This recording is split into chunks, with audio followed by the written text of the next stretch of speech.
دست گلای زینب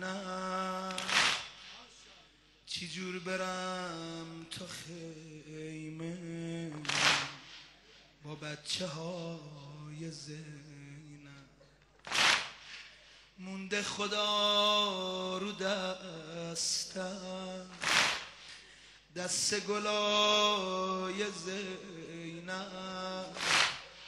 چی جور برم تا خیمه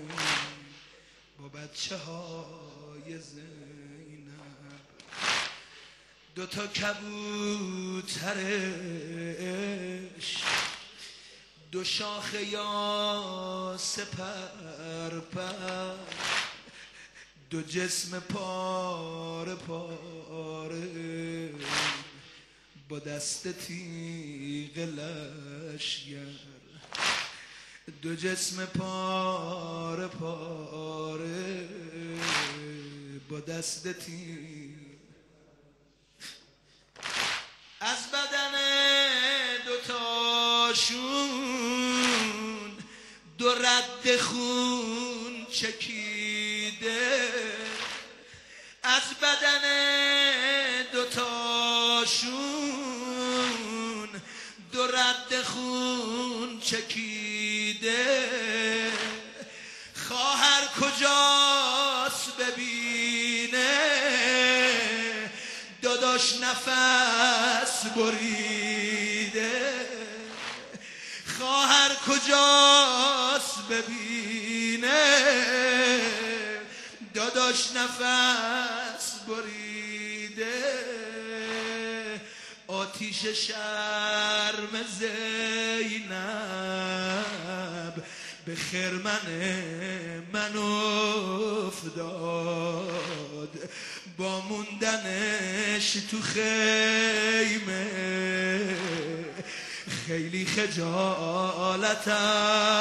داد آتیش شرم زینب به خرمن من افتاد با موندنش تو خیمه خیلی خجالتم داد خیلی دوتا دلاوری که دایی رو یاری کردن دوتا دلاوری که دایی رو یاری کردن دیدن که من غریبم آبروداری کرد